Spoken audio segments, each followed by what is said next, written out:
Story 1. Why I never close any doors.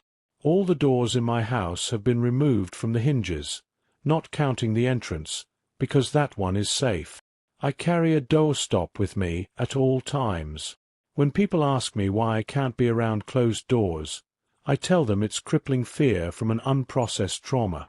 In a sense, I'm not lying, but it's far from the truth.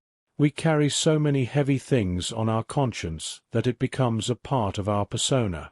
Life without that burden is impossible to imagine, but there comes a point in life when we have to drop the dead weight. Some people are lucky enough to do it early. Those people get to experience life to the fullest without that looming, dark cloud. Others, like me, hold on to their shackles, because there's beauty in the pain, because without it, we would be stripped of everything familiar, and we wouldn't even know who we are anymore. I hope what I'm about to share will bring me a semblance of a closure I've been seeking all these years. 20 years earlier, my dad got a job offer that forced our family to move to Woodbury, Oregon. For a teenager accustomed to the vibrant city life of Portland, this was a jarring shift. I was too young and too absorbed in my own world in order to appreciate the vast expanse of firs and pines cascading over the roiling hills, the tranquility nature's embrace offered, and the warmth and camaraderie of small communities. I still remember how hot that May morning was when we arrived in front of our new home. I recall my parents marveling at the house, talking about life in the town with optimism. Some neighbors had come by to introduce themselves to my parents. Just like every bitter teen, I entered the house and climbed upstairs into what I hoped would become my room once we settled. For the next 15 minutes, the reality of my new life was starting to dawn on me with a crushing weight. With no proper way to keep in touch, it wouldn't be long before my friends forget about me. That's life, I guess. When we're young, every upheaval feels like the end of the world. If only we knew back then how easy we had it. Friendships blossomed from shared glances, cool toys, or the coincidence of being in the same place. As we grow older, those friendships transform into something with layers of depth. It's no longer just about having fun in the moment. It's about existential crises and finding answers to life's big questions. That is where paths often diverge. At that crossroads where the broad meets the specific, we often come to a realization that it's not always a falling out that ends friendships. More often than not, it's the steady march of life pulling us apart. Sometimes, people change. That brings me back to Woodbury. My contemplation was interrupted when my mom called me downstairs to meet the new neighbors. Grouching, I stamped to the front door, expecting an elderly woman carrying a tray of mint cookies or a married couple from across the street flashing taut grins. Instead, I was met with a boy and a girl my age. An unexpected surprise. "Hi," the girl said. "I'm Nicole." She was a pretty thing. Big, ocean-colored eyes. That was the first thing I noticed about her. Short, and with ginger hair tied into a ponytail. The way she incessantly stared at me in fascination suggested that new faces in the neighborhood were a novelty. The lanky boy next to her might have shared in her enthusiasm, but the long bangs partially covering his face made it difficult to tell. His back slouched, perhaps to reach the pockets of the sagging pants his hands were buried into, and when he spoke up, he did so with a deep and resonant voice that belied his slender frame. "Hey, James. We live nearby." He hooked a thumb in a general direction down the street. For a moment, he straightened his back and squared his shoulders, as if following an echo of a reminder, perhaps an adult reprimanding him for his improper posture. That was all I could manage. I didn't like those pairs of eyes plastered to me. I felt like an animal at the zoo, there for entertainment of these two visitors. My mom must have sensed my hesitation, because she put a hand on my shoulder and did the introduction for me. "This is Chris. We just moved here from Portland," she said. Heat rushed into my face. I felt embarrassed in front of the two people that could potentially become my new and possibly only friends in Woodbury, and my tongue refused to cooperate. "Cool," James said. "Nice to meet you." Nicole smiled. When she did so, she revealed a row of crooked teeth, crooked in a cute way. Even with my dad talking to the neighbor that awfully resembled a typical suburban dad as the background noise, the silence that stretched between me, Nicole, and James was awkward. Eventually, it was Nicole who broke the silence. "We were going to go down this trail just outside the neighborhood. There's a cool hangout spot." Wanna come? My initial instinct was to look at my mom for approval, but I resisted it, because I didn't want to score any extra negative points in the first impression. "Sure. Fuck it, let's do it," I said in a rare display of profanity in front of her. I then looked at her. The round of chiding I expected for the cussing didn't come, but I could see her lips tightening into an ephemeral grimace, just enough to tell me, "You're lucky your friends are here." "Be home by dinner," she said instead. James pulled his hands out of his pockets and led the way. He took long, stalk-like steps, dragging his already dirty pant legs across the ground. I remember thinking how my mom never would have allowed me to ruin a pair of pants like that just for the sake of looking cool, but I also envied James for that apparent freedom. For the first few minutes of walking, we didn't speak, and the air was tense with that silence, as if all three of us were thinking of how to start a conversation without being too corny about it. "So, what's life like here?" By the time I realized how stupid that question sounded, the words had already left my mouth. "Boring," Nicole said. "It has its perks," James said. "I thought everybody wanted to leave the small town eventually." I raised an eyebrow. "Move somewhere bigger. Everyone normal," Nicole said. "I can't wait to graduate and leave this shithole." "Where do you plan to go?" I asked. "I don't know. Somewhere big. A place where nobody would know me, where I could make a fool of myself in a crowded place and not worry about the whole town knowing about it for the rest of my life." It sounded as if Nicole was speaking from experience, either hers or someone else's. "Oh, come on. Woodbury is not like that," James said. Nicole gave him a look. "Miss Coates is still known as the Cat Lady." "So, she's been dead for 20 years. It's a pretty distinct title." "Well, it wouldn't be in a big city. Over there, you could do whatever you want, and be whatever you want, and no one would even look in your direction. And you know why? Because people don't care over there. They have their own busy lives, and there are far too many cat ladies for them to pay attention. Right, Chris?" She spun, waiting for me to chime in. I couldn't really tell, because Nicole was giving me perspective on something I had known all my life. To someone who believed since early childhood the sky was blue, anything opposite seemed outlandish. I had grown up in a city, and that made me desensitized to the benefits of privacy and opportunity it offered. "Living in a small town has its perks," James repeated. "Oh yeah. Name some," Nicole insisted. "There's safety in it. You know everybody, and everybody knows you.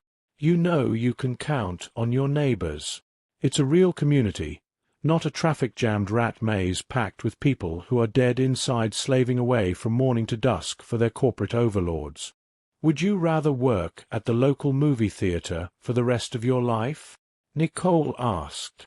"I'd rather trade the extra money for some peace and quiet. I mean, listen." He stopped and raised a finger. Nicole and I stopped abruptly, too. "You hear that? Gentle swaying of trees in the wind. In the distance, the migration of a car's engine. An occasional chirp from the canopies. I had never lived in a neighborhood as serene as this one. Police and ambulance sirens were my lullabies and white noise. This silence was unnerving. It carried too much emptiness, too much room for pondering. I assumed that the abyssal vacuum would only amplify with the arrival of night, especially in the quiet hours while trying to sleep. That was when the body relaxed and the mind went to work, filling the blanks with a compilation of all the embarrassing moments that made us question our competence as a human being.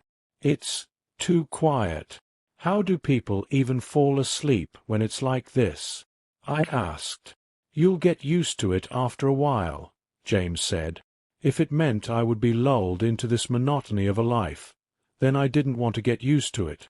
We continued walking to the edge of the woods, presumably marking the border of the neighborhood.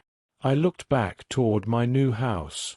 I could still see my dad in front, but as a distant, imperceptible figure. "You coming?" James asked. I turned my head toward them to see them standing at the beginning of the trail. "Where are we going?" I asked. "It's a cool hangout spot. You'll see," Nicole said. She must have noticed my reluctance, because she said, "We'll get you home before dinner. Promise." Another pang of embarrassment, which I promptly suppressed. I had already made a decision that I wanted to be a part of James and Nicole's gang, and for that to happen, I had to be cool, not lame. The trail meandered between encroaching trees, their dense foliage forming a natural parasol above us. Dry branches cracked under our shoes, the echo sharp and satisfying in the stillness of the air. Occasionally, something small skittered through the underbrush. It was an entirely different world here, quiet, but not in the same way. The farther we treaded, the more apparent that became, because this wasn't a typical trail used for hiking. There were no signs of frequent activities here, just the thin, battered path we followed in line between the weaving trees. This forest belonged to the teens, not the adults. It was our domain, sanctuary away from prying eyes where we were the rulers. I said "we," because I already felt like I was a part of the inner sanctum Nicole and James had formed. At some point, James stopped. He pointed off the trail to his left and said, "This way." "Where are we going?" I asked again, a flicker of uncertainty urging me to go back. "It's cooler if we show you," Nicole said. She gestured to the rock sitting in the grass. "This is the first landmark. Remember it." She was talking like I would be coming here more often. In that moment I knew I would, if not for the repose this place offered, then for Nicole. If those blue eyes weren't enough to convince me, then the smile was. Never underestimate a teenager's hormones. We trekked through the tall stalks of grass for a few minutes until we reached a clearing. In the midst of the ground stood an opening descending into inky blackness. "What's that?" I asked. James was already descending the ladder attached to the hole. Nicole gave me a reassuring look. "It'll be worth it. Trust me." She went down next. Left alone in the open sky, I approached the aperture and peered down. I could just vaguely make out two silhouettes shifting in the darkness. "Come on." James's voice came out as tinny. I put my foot on the first rung.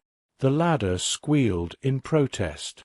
The whole thing was rusted, jangled with each step I took, the reek of an imminent injury, or worse, looming right above me, gnawing at the nape of my neck. Pretty soon, I was plunged into darkness. All I had as orientation was the daylight that poured in from above. Daring to look down, thick darkness seemed to congeal at my feet. "You're almost here," Nicole said, her voice sounding both close and far at the same time. It was the boost I needed. Somehow, my eyes adjusted to the dark by the time I reached the bottom. When my feet touched the slick surface of the ground, I said a silent prayer for not slipping and breaking my ankle. Nicole was staring at me with a complacent smile. James, on the other hand, was fiddling with something by a wall I couldn't see. Moments later, a spear of light cut through the darkness. He swept the flashlight directly across my eyes, momentarily blinding me. "This way," he said, bounding down the tunnel, which I hadn't seen was there until then. "Wow," I said. My voice sounded amplified in the enclosed space. Giving the familiar daylight above me one final glance, I went after my companions through the tunnel. My shoes splashed across the shallow puddles. Twice I held out a hand for support on the nearby wall, only to have my fingers come off slick with grime. My trepidation was kept in check by my fascination with this place. How often does a teen get to explore a tunnel? Does anyone else know about place? I asked. Nope. Just me and Nicole, James said from the front. I'm amazed no one has discovered this yet. Both Nicole and James became just an octave quiet, and it was then that I knew I had said something I shouldn't have. Nicole craned her neck toward me. We had a friend. He's the one who discovered this place. What happened to him? I asked, even though I knew I shouldn't have. A moment of pause lingered between us, as if Nicole and James were trying to decide who should be the one to tell me. He left Woodbury, James said. I think his parents got a new job or something. There was resentment in his voice, maybe even anger, toward that unnamed friend. Nicole's demeanor, on the other hand, betrayed. Was it hurt? Didn't he tell you why he needed to leave? I asked. It all happened in a hurry, Nicole said. Hey, it doesn't matter. Andrew's gone, but we're still here, James said, but the pitch of his voice was just a little too high. We must have been walking for 20 minutes before we reached another ladder. This one ascended into blackness. James climbed first. Nicole and I watched the cone of his flashlight bobbing farther and farther up. When he was at the top, a loud, metallic groan shrieked through the air. Then James pointed his light down and said, "Okay, you wanna go first?" Nicole asked. I nodded. This ladder was firmer in place, albeit equally rusty, and with a missing rung that James had warned me about just before I missed the invisible step. When I reached the top, he helped hoist me up. He harbored a lot of strength for someone as bony. "Thanks," I said. Nicole joined in seconds later. I took in my surroundings. The first thing I became too aware of was the sour smell that came with old places. Swaths of old, faded wallpaper peeled to reveal plaster. Cobweb clung to the corners of the ceiling. Wherever sunlight peered through the cracks, dust gyrated in erratic manner. "Where are we?" I asked. "It's an abandoned house," James said. He bent down and closed the hatch. The hinges produced another ancient caterwaul before the lid slammed shut. James turned off the flashlight. Despite the boarded-up windows, there was sufficient light to navigate the house without a torch. "Come on, we'll give you a tour around the place," Nicole said. The rest of the house was in an equally ramshackle state. Heavy patterns of dust clung to furniture, tables, banisters, shelves, and other surfaces, a testament of their abandonment. In places, the wood flooring had risen, sloping bumps slanting and toppling furniture. Doors were left ajar, perpetually stuck by the floor that stopped them from moving. On the lower floor, a living room sprawled in grandeur, its walls adorned with framed pictures of nature. A broken TV sat like a forgotten relic, an antique coffee table in front of it, marred by time. The kitchen floor, once pristine linoleum, now betrayed its age with the edges that curled like corners of an old map. James and Nicole led me upstairs. The trail of swept dust showed which parts of the house they used frequently. We just briefly peered into an office where a formidable oak desk dominated with its presence. Behind it, the shelves stacked with tattered books whistled their neglect. The bedroom revealed a concave floor. We were about to turn into a room on the left, when I noticed a closed door at the end of the corridor. It was the obtrusive manner in which it stood that caught my attention. A simple, sturdy door beckoning me to come closer, twist the knob, and discover the secrets within. "Hey, what's over there?" I asked. "Oh." Nicole gave it an aloof glance. "We'll get to that later. Come on." I couldn't pry my gaze away from that door. A gravitational force pulled my consciousness toward it, strumming the strings of curiosity in my head. The corners of my vision narrowed, hyper-focusing on that door, and somehow I felt myself drawing nearer to it, so near that I could see the round knob. I could feel the cold of it in my hand, could sense the resistance it offered as I twisted. "Chris." James's voice snapped my attention back to the real world. I was still rooted to the spot where I had stood, next to the empty room. Ignoring the closed door at the end of the corridor, we entered the empty room, but at a vaguely conscious level, I could hear the door calling to me. Bottles and cans of beer, crushed cigarette packs, and candy wrappers littered the floor. I approached the window and peered outside. Tall grass surrounded the house. From what I could tell from the other windows, there was no good way to approach the property. That, coupled with the fact that the house was in the middle of the woods, made for a perfect refuge for rebellious teens. "Okay, not gonna lie. This is pretty cool," I said. "Right?" Nicole asked. "We often come here to chill out after school," James said. "Whose house is this?" James shrugged. "Who the fuck knows? It's been here longer than we have." I spun to scan the room. A Polaroid was tacked to the wall. Curious, I inspected it. A young man with a stuck-out tongue held one arm around Nicole, the other around James, who presumably held the camera to take a picture of them. Nicole was laughing, drawn close by the man's embrace. "Is that him?" I asked. "Yeah." There was a hint of somberness in Nicole's voice. "That's Andrew." The fingers of the hand which he had around Nicole were adorned with garish rings. I noted a skull on his ring finger. The rest were indiscernible. It was a timeless moment that would never repeat. Three friends, oblivious to the past or the future, just living in the moment for that rush of dopamine that each other's presence gave them. Looking at the picture made me sad on Nicole and James's behalf.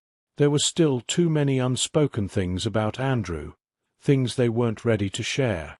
The despondency that had suddenly appeared in the air alluded to that. "So, the house. You said no one else knows about it?" I asked. Nicole shook her head. "Nope. And speaking of that, now that you do know about it, it means you're part of our gang, whether you like it or not." Before the warmth of welcoming could snuggle up to my chest properly, James said, "And being a part of our gang means you need to follow a few strict rules." They were both staring at me, waiting for my approval so they could recite the terms and conditions. I nodded once. "Rule number 1, you never tell anyone about this place." "Never," James said. "You can come here all you like with us or alone, but you never ever show it to anyone." "Why?" "Because the word's going to spread, and that means the entire house is going to become like this room." He gestured to the trash. "Fair enough," I said. "That brings me to Rule 2, James said. "This is the hangout room. No trash in the rest of the house." "Got it." Another nod. "Okay. And rule number 3. He paused, probed me with his gaze. My eyes flitted from James to Nicole. They both had the most grievous looks on their faces. "What?" I asked. "We don't ever open that door," James said. The flat tone made me think they were playing with me. I let out a chuckle, but it was dry, unconvincing. They didn't laugh. "You're serious?" I asked. "Yes," Nicole said, confirming James's rule. "We don't ever open that door." "Why?" "We just don't." "What's behind it?" "We don't know. It's been closed ever since Andrew found it. He's the one who made the rule. We're just following the original laws." I scratched my head. "Don't you think he might have been messing with you?" I tried to evoke laughter out of them. It didn't work, because there was nothing humorous about this situation, apparently. "We're serious, Chris," Nicole, who had been amicable this entire time, said, confirming that this was indeed serious. "That's the most important rule. We can tolerate breaking rules 1 and 2 in some rare cases, but 3 will get you an instant ban from this place." "Permanently," James added. I didn't understand what the fuss was all about, nor did I care too much about it at that moment, because the mystery of the door was overshadowed by the excitement of finding an underground tunnel leading to an abandoned house in the middle of the forest. "Okay, deal," I said, because not opening the door was a small price to pay to be in the cool kids club. Over the next few months, I adjusted to my life in Woodbury. I started going to school, met some friends, but I mostly hung out with James and Nicole. Every day after school, we would go to the house and stay there sometimes until late evening. The house breathed a different aura with the fall of night. The exterior grew in volume, but the house itself seemed to sink into slumber. At moments, it felt wrong to speak too loudly so as to not disturb the silence that permeated the air. Other times, I felt like we could scream at the top of our lungs and no one would bother to shut us up. That unbridled freedom was refreshing for someone living under the tyranny of their parents. Only one thing remained constant and unchanged about the house. The door at the end of the hallway stood stalwart, an inanimate object that fluctuated with strange sentience in moments of utter silence. While inside the house we would have fun, and then out of nowhere, the mood would seem to drop out of nowhere. Just for a second. Always just for a second. Enough for all 3 of us to share a silent glance, but never voice what that viscousness in the air meant. In those moments, my mind would inadvertently be drawn to the door with unrestrained curiosity. A nagging voice would rationalize why it was okay to open the door, that there was nothing there, that we were elevating our own temptation and giving that room more power than it had. But then that inkling would disappear just as quickly as it had arrived, and we would go back to talking and laughing. I learned a lot about my friends. James's dad wanted him to take over his car repair shop, but he wasn't interested in cars. He wanted to become a video game developer someday. "People are going to work remotely in the future," he kept saying. "We are all going to have computers at home," he said. Nicole and I had a lot of fun taking jabs at him for that. Only one thing remained constant and unchanged about the house. The door at the end of the hallway stood stalwart, an inanimate object that fluctuated with strange sentience in moments of utter silence. While inside the house we would have fun, and then out of nowhere, the mood would seem to drop out of nowhere. Just for a second. Always just for a second. Enough for all 3 of us to share a silent glance, but never voice what that viscousness in the air meant. In those moments, my mind would inadvertently be drawn to the door with unrestrained curiosity. A nagging voice would rationalize why it was okay to open the door, that there was nothing there, that we were elevating our own temptation and giving that room more power than it had.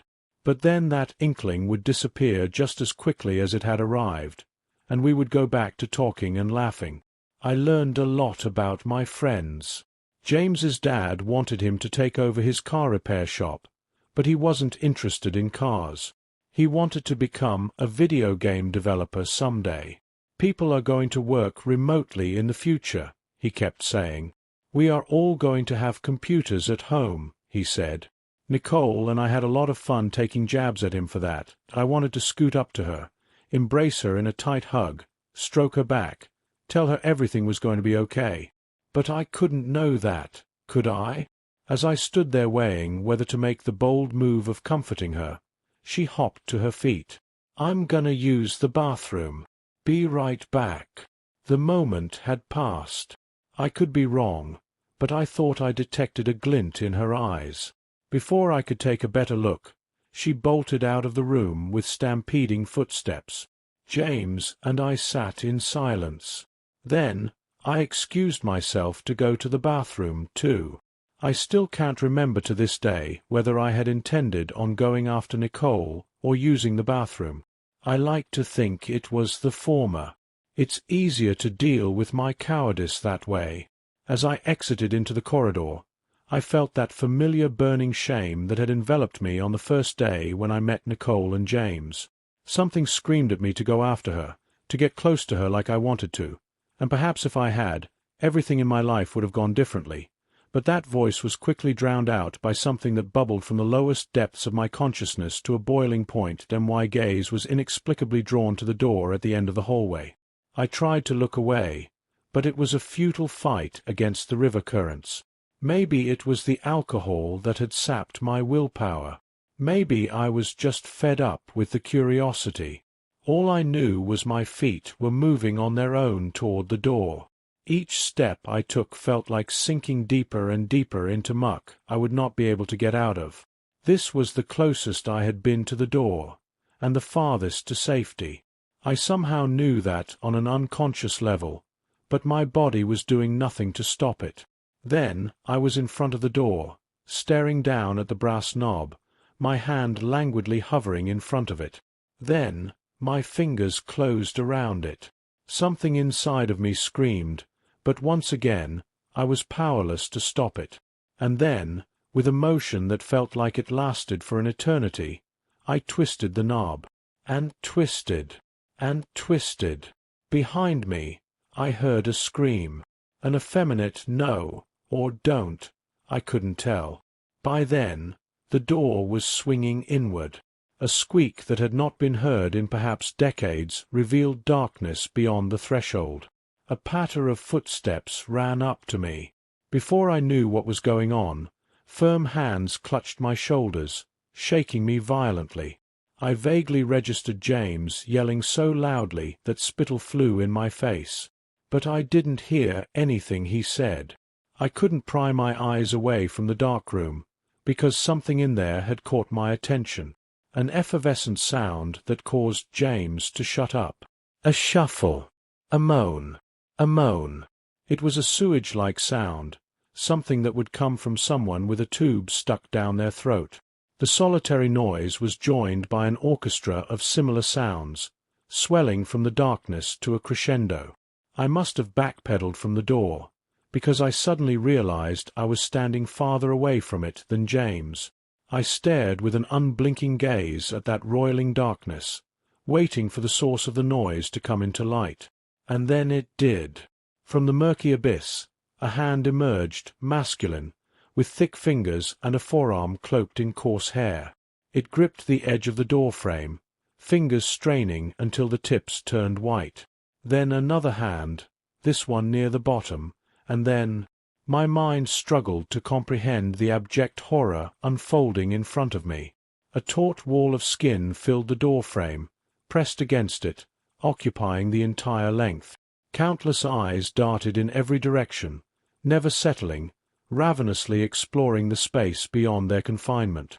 Mouths twisted in every conceivable direction, horizontal, vertical, slanted, moved like fish out of water, uttering no words, only emitting those dreadful sounds of agony.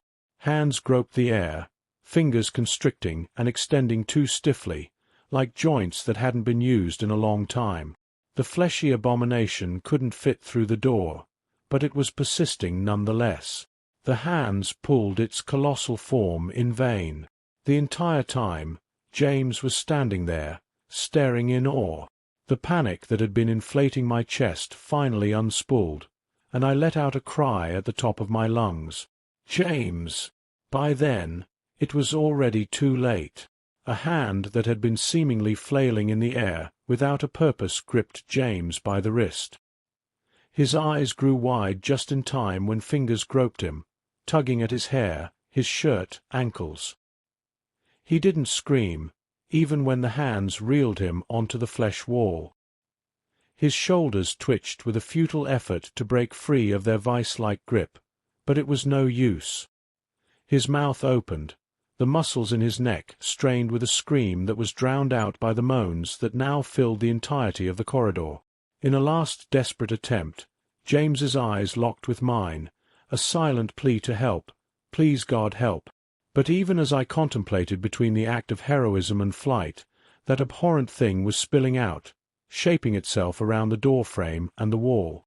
I couldn't stand to look at James's expression of utter fear mixed with judgment. This was all too much for me to handle.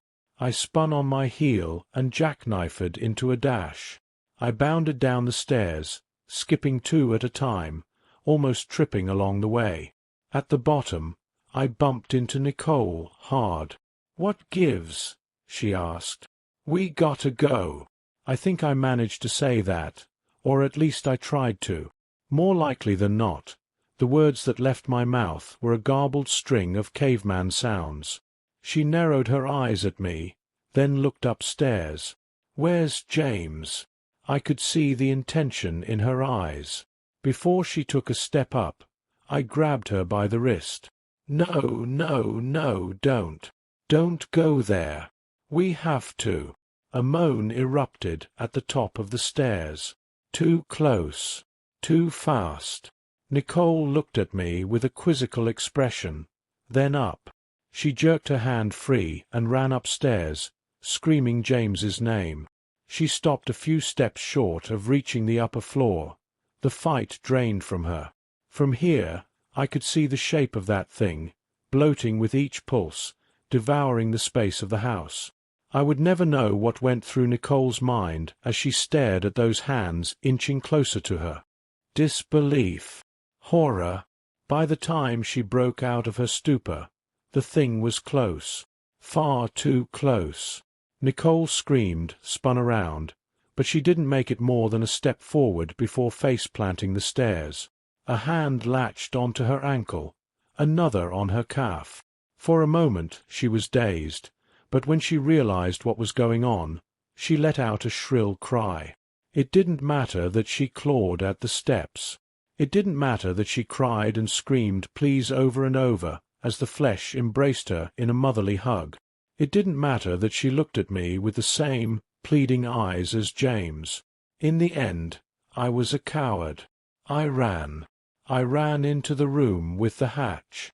I threw it open, started down the ladder, and closed the entrance above me just in time to see the indeterminate light at the stairs blotted out, followed by a scream, this one feminine but muffled, the sound of a person gagging. A familiar sound that would haunt me for many nights in the years to come. I descended the ladder too fast and ended up slipping and falling down the last few rungs. If I hurt myself, then the adrenaline that poured into my bloodstream like liquid concrete prevented me from feeling it. I stumbled through the dark tunnel, blind, disoriented, my panting breaths echoing back. That thing was right above me. I could sense it.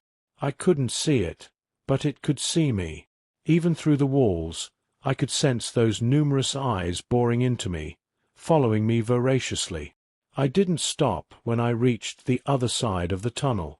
I didn't stop when I climbed out just in time to hear a distant, winding scream that trailed from the other end of the tunnel to me. Only when my lungs felt like they were on fire and my legs full of lead, and when the acidic bile climbed up my throat did I reach a halt. I leaned on my knees, vomited 2 projectiles of puke, my knees threatening to buckle under my weight. By then, I could no longer sense that thing from the house. I stumbled the rest of the way home. My mom was in the living room, awake and ready to give me a round of scolding. It didn't take her long to notice something was wrong, and by then I had broken down crying. The police were called. They didn't manage to string too much coherence out of me, just the location I pointed them to. Less than an hour later, they returned to let me know that the tunnel I was referring to had completely caved, making traversal impossible. It looked like it had been like that for a while. There was no house in the woods anywhere close to Woodbury, according to them. I was the prime suspect for a while, but with insufficient evidence to convict me, I walked free, my stories dismissed as the ravings of a deranged teenager. By then, Woodbury was clad in a veil of black. The rescue had turned into a body recovery, and then ultimately ceased entirely. The perkiness in the streets was gone. Memorials and tributes were erected all over Woodbury, the hauntingly happy faces of Nicole and James staring at me wherever I went. I became the black sheep of the town. Everyone stared at me with hateful eyes, but never actually said anything aloud. That suggestive nature was driving me crazy. Sometimes I wished they would come out and point fingers at me, punch me in the face, call me a murderer, because that's what I am. It didn't matter that I didn't deliver the killing blow. My parents weren't spared of the shunning, either. Not long after that, we moved back to Portland with our tails between our legs. As far as Woodbury folks were concerned, good riddance. My parents never looked at me the same way. They tried to believe me, they really did, but the human mind can bend to adapt to the illogical only to a certain extent. If they weren't looking at me like I was a criminal, there was pity in their eyes. I don't know which I hated more. Years later, I tried various methods of therapy to get to the bottom of what happened that night, without any actual results. No one could solve my problem because no one believed me. Meds didn't help, and the glowers I earned from both experts and people I tried to make friends with helped me learn that it was better to not open up about my trauma at all. I haven't been able to look at a door the same way since then. No matter how hard I try to forget, that night follows me everywhere I go, a subtle reminder that invokes all the memories, forcing me to relive them all over again, sometimes with terrifying vividness. Lately, I've been hearing it a lot, in the quietest hours just before I drift to sleep. The tortured sound that jolts me wide awake in cold perspiration. Sometimes it's that moan. Sometimes it's an agonizingly familiar scream pushed to the forefront of the fleshy mass, a taunting gesture to remind me of my cowardice. Sometimes it's a conglomerate of voices all screaming in their own, individual suffering. Whatever was trapped in that house has finally reached me. I ran that night. I've been running since. But I'm tired of running. Nicole and James are coming after me, and I can feel their unfiltered drive for revenge, fueled by the colossal hatred of the countless bodies trapped in the amalgamation. Sometimes, as I dream, I can see that wall of skin. It's encompassing the entire world, surrounding me in every direction. Nicole and James's faces are on that architecture of flesh. They're stretched to impossible lengths, staring at me, screaming at me with the anguish of people suffering for an eternity. Hands are reaching toward me, hungrily clawing at the air for their next prey. Just before the fingers graze my face and I wake up, I see what I saw that night at the house just before closing the hatch. A glimpse of a skull-shaped ring digging into the constricted finger. Maybe they're together now, in some kind of twisted unison. Maybe they've become one. Maybe that's the only way for me to be accepted. Story 2. My brother went missing 30 years ago. I just found him in my basement. When someone you love just disappears, it messes with your entire life. For me, it was my 13-year-old brother David. I loved my older brother so much. We were living in a small farm town in the Pennsylvania countryside. At that time, we were living in one of the oldest houses in town. Our house was built sometime in the late 1700s. On the night he went missing, I remember my parents weren't home that night for whatever reason, but back in the 80s it was considered okay to leave your kids home alone. Me and my brother were both sitting on the floor in the living room, listening to the radio broadcast. My brother asked me to fill him a glass of Hawaiian punch. After I went to the kitchen and poured him a glass, he had completely vanished from the living room. I remember that exact moment as clear as day. I thought he was playing a trick on me. I played along, but when I searched every room in that damn house, not a hair was out of place. He couldn't have gone outside because I was by the front door the whole time, and the windows were sealed shut since by the previous owner. The basement door in the living room was wide open. The only place he could have gone. When I left to fill up his drink, it was shut. I was horrified of the basement as a kid because there's no electricity down there, and it literally looked like a dungeon. I yelled his name from the top of the stairs countless times, but he never answered. Even though I was 11, that basement still scared me. I remember that night, sobbing uncontrollably, and when my parents finally pulled into the driveway the next morning, I was still in tears when I told them about David. Mom and Dad checked the whole house. I then told Dad about how the basement door was wide open, and when he walked down into the basement. I remember sitting on the couch next to the basement door, hoping my dad would walk back up with David, but when Dad walked up those stairs his face had gone completely pale. In his hands were my brother's clothes from the night before. I can't describe how horrified I was. He dropped them onto the ground and walked upstairs to where Mom was. I then got on the ground and crawled toward the clothes, exactly what my brother was wearing before he disappeared. I sorted through them. Everything he wore that night, shirt, pants, underwear, socks, everything stripped from him. I could hear my parents' voices from upstairs.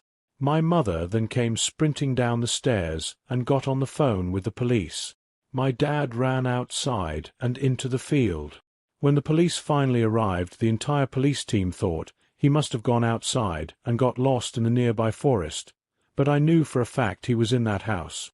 The police officers spent weeks searching the woods and fields near our house. The police checked the basement, but said there was nothing. They closed the case about a half a year later. The entire town assumed it was a kidnapping. I knew it was something to do with that basement, but I could never get myself to go down there. After his disappearance life continued for our family, we turned David's bedroom into a guest bedroom. I hated how my parents did that. It felt like they were trying to move on. I was unable to. Losing David was a huge damper over my entire family. Something that would hang over our heads our entire lives. Mom's way of coping with the grief was just erasing all memory of him. I hated her guts for that. Every time I looked at that basement door growing up, I could feel something behind it. I remember one day when I was 16, I was putting DVDs away in the living room. I was sitting a few feet away from that door, and I smelt something familiar. The smell was seeping through the cracks of the door. It was what my brother smelt like. I got up and nearly ripped that door off the hinges. I ran downstairs into the darkness. The entire room smelt like David's old bedroom. It was pitch black, but I knew he was in there. I started screaming his name. I screamed his name for hours until Dad finally came down. Dad couldn't smell it. He thought I was insane. I remember I couldn't talk for weeks after that. Nowadays, the 30-year anniversary of David's disappearance is rolling around. I can say it's been a long 30 years without him. I'm now living alone an hour or so away from my childhood town. I had to get out of there as soon as possible. When I turned 18, I started looking toward apartments in town, and by my 20th birthday I was out the door. My parents continued to live in that house. My mom developed stage 3 breast cancer about 3 years ago and was forced into a group home closer to the hospital. My father was given the option to move with her and sell the home, but he decided to stay there and continue farming. My mother and father had a tough relationship ever since I left the house, so Dad didn't mind the quiet. Later on, my dad fell off his tractor and broke his knee, and is now unable to walk without a cane. He then moved in with Mom, then sold me the land for free, and insisted that I moved back into that house. I wanted nothing to do with that house. I had to pay taxes for that house on top of my own taxes. I then allowed tenants move in. They were a young couple, late 20s. Of course my stubborn old man was angry with me for letting a desperate couple live in the vacant house. They've been living in that house for almost a year now, and they called me up last week complaining about a decaying smell coming from the basement. By that time I had learned to adapt from David's death. I told them I'd check it out the next morning. That was the biggest mistake of my life. I woke up early the next morning and drove to the house. It felt odd driving back there. Those fields, it all felt so familiar. I tried not to think about how scared I was of that basement growing up. Fortunately, my dad finally added electricity down in the basement. I pulled into the driveway. They were both waiting outside for me.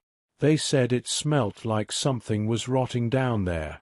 I had everything I'd be needing: asbestos masks, medical gloves, eye protection.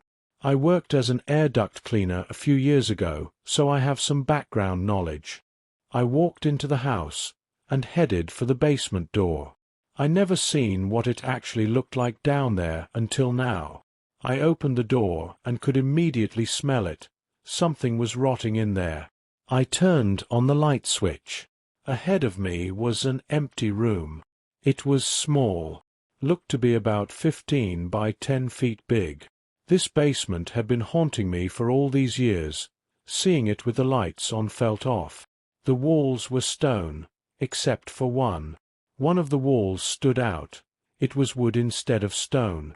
The smell was clearly coming from the wood. The wood was rotting. I walked over, and I thought the best idea would be just to tear the whole wall down. I started tearing pieces of rotten wood off the walls. Light started to seep into the other side. There was a secret room in the basement. I stopped, and in front of me I saw what looked like human flesh. I couldn't describe how horrified I was. I would rather go to hell than relive that terrible moment. I started smashing that wall with all the force in my body until it finally gave in. The creature in front of me, just the sight of it made me want to claw my eyes out. It was in a fetal position. The skin wasn't pale. It was white, and it looked like the flesh had been melted to the bones. The fingernails and toenails stretched halfway across the room. The worst part was that it wasn't dead. It was breathing. It was alive. "David," I said in a terrified voice. It slowly lifted its head and looked at me. The face looked completely mutated, but those eyes were my brother's eyes. It tried to speak. It tried with everything in it. That thing was my brother David. I had so many questions. How was he alive? What did he eat? How could he breathe? What the fuck happened? I kept the questions to myself. That was my brother in that basement. This whole time he's been in that fucking basement. I didn't say another word to him. I ran upstairs and out to my car. I opened up my glove box and grabbed my gun. By the time I got downstairs, David had stood up, dragging his long nails behind him. "Julian," he growled. I then shot him in the head. At the top of the stairs were the tenants questioning the gunshot. They walked down the stairs to investigate. By the time I heard them scream, I was already out the door and backing out of their driveway. I didn't shoot David because I was scared of him. I shot him because of how awful the situation was. That was 2 days ago. I've been driving ever since. The only time I stopped was to fill my gas tank. I don't know where the hell I am. Last time I checked it said I was in Kansas. I don't know what to do. Should I join Davis in the afterlife, or should I try to move on? The most sickening thing is not knowing what happened. What the fuck happened? I keep asking myself. What the hell happened? Story 3. Seeing ghosts. I've seen my friend's grandfather after he passed away. I have seen things like this my entire life, so not much scares me these days. I was walking my female friend out from my backyard. As we walked down the driveway, I felt like someone was staring at me, so I turned around and saw her grandfather and some other guy standing in the doorway of the gate we had just exited. His entire body was blue, which to me means he was in a neutral emotional state, so I wasn't scared. The guy standing next to him was tall, bald, and had 2 big tattoos, one on each forearm. I couldn't make them out. For some reason they were blurry. I could see both people very clearly. My friend's hand was on her door to open it. "Wait, hand on man." I said. "What?" She replied, "I have to tell you something, and I'm really sorry 'cause it's about your grandpa, and I know you're going to think I'm lying, but I'm not, I swear." "What?" she said. "What is it?" "He's here, man. He's right there at the gate. He's with your friend." She started crying profusely. "Don't fuck around, Phil," she shouted. I grabbed her shoulders with tears in my eyes and said, "I swear to you, man, I'm not messing with you. He's here, and I need to tell you something." "Fine, what do you want to say?" she replied. "Your grandpa is here with your friend. He wearing some slacks, a hat, and is leaning on his cane to the left side. Your friend's here too. They want me to tell you that your grandpa is okay and in peace. He's with your friend, and they're okay. They wanted me to tell you they love you and not to worry about them." All she said was okay. We sat in the driveway for a bit, both crying. "I'm sorry," I said. I was sorry for making her cry. I didn't know how she would take it. I told her about seeing things in the past, but never like this. We sat in my little trailer in the back. I used to call the Love Shack, as it was my little party pad for a short amount of time. It was in my grandparents' backyard. She came over again about 1 week later, and she was determined to debunk me. She showed me about 3 different pictures of some skinny white guy in overalls. I said, "Okay, who's that?" She said, "You don't recognize him?" I said no. "This dude isn't fat, and plus he doesn't even have the tattoos like I told you. This can't be him." "Okay, hang on." She searched for more pictures. She showed me one last picture. "That's him," I shouted. "What?" she said. "That him. That's your friend." "Right," she stated, crying. "That's the last picture we have of him. That's more close to how he looked when he died. That my friend Tim, I don't remember the name, and he got his tattoos when he was in the Marines. The pictures I showed you first was of him, but before he joined the Marines and gained weight. His tattoos are a globe and anchor on one forearm, and the other is an anchor with an eagle.